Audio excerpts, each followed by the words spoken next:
Hello everyone, तो यार almost अब जेई का एग्जाम खत्म हो चुका है। बहुत सारे एस्पिरेंट्स ऐसे होंगे जिन्होंने ऑलमोस्ट जेई के साथ साथ और भी कुछ फॉर्म्स अप्लाई किए होंगे, तो उनके मन में कुछ कंफ्यूजन भी होगा।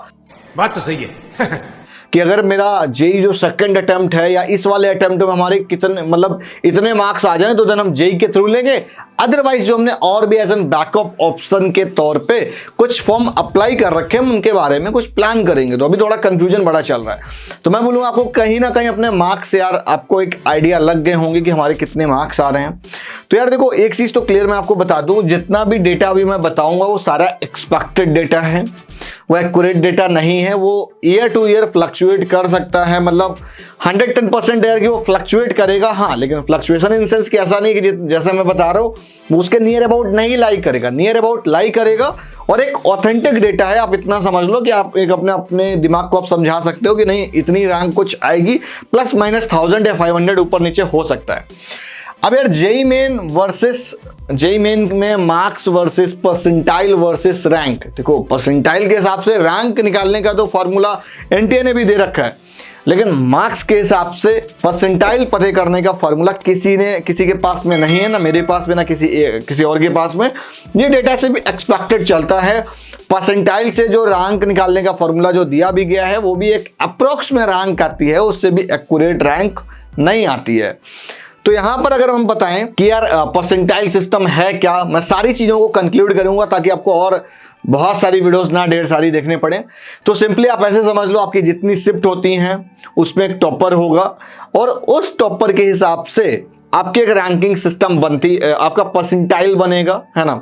फॉर एग्जांपल अगर एक दिन में 2 शिफ्ट है, लगभग 7 दिन एग्जाम हुए, 6 दिन मान लो अब, है ना, 6 दिन एग्जाम हुए हैं तो लगभग 12 शिफ्ट हो गई। इट्स मीन कि 12 टॉपर होंगे, है ना, उनमें से अपनी अपनी परसेंटाइल आएगी।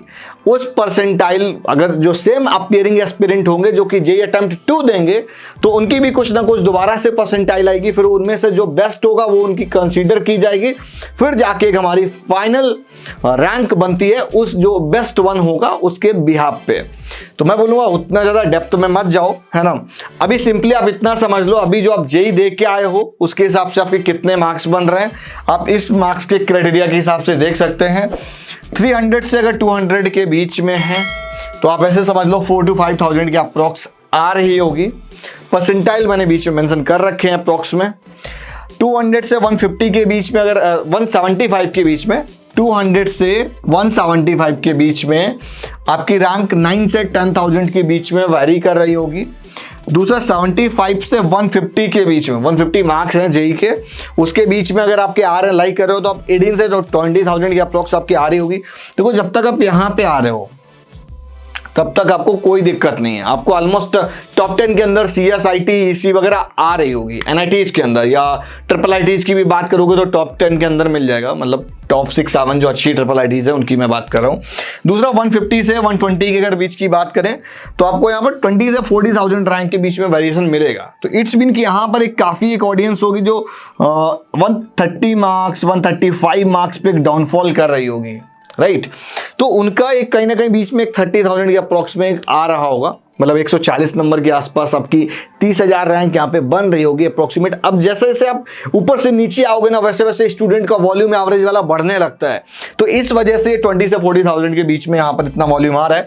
अब ये यार जो मैंने रेंज दे रखी है, रेंज नहीं है ना, यहाँ से आपकी जितनी भी दी गई है वो सारी एक तरह से ओपनिंग क्लोजिंग मार्क्स के अकॉर्डिंग रैंक है। और ये जो मैंने ऊपर लिखी यहाँ पे मैंने लास्ट वाला लिया हुआ है, इट्स मीन कि जो लास्ट मार्क्स दिए हुए हैं उस लास्ट मार्क्स के अकॉर्डिंग हमने नियर अबाउट की एक रैंक दे दी है। अब उसके बाद में 120 से 90 मार्क्स के बीच में अगर हम बात करें तो 41,000 से 87,000 रैंक तक मिल रहा होगा। इट्स मीन कि जिसके भी 110 के अप्रॉक्स मार्क्स होंगे तो वो तो एक, अगर कोई रिजर्वेशन वगैरह है तब तो वो किसी अच्छे कॉलेज के बारे में मतलब सोच सकता है, गवर्नमेंट इंस्टीट्यूट के बारे में।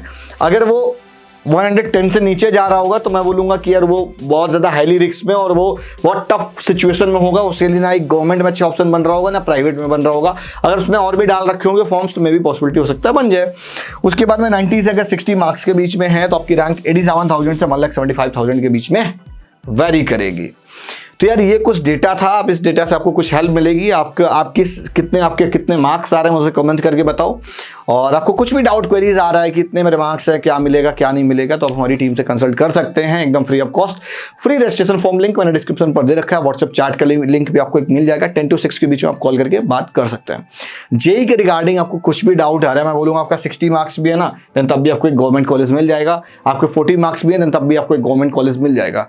तो मार्क्स की उतनी दिक्कत नहीं है, डिपेंड ये करता है कि आप अप्रोच अपनी काउंसलिंग को कैसे कर रहे हो, आपको इन्फॉर्मेशन है उसके रिकॉर्डिंग या नहीं है।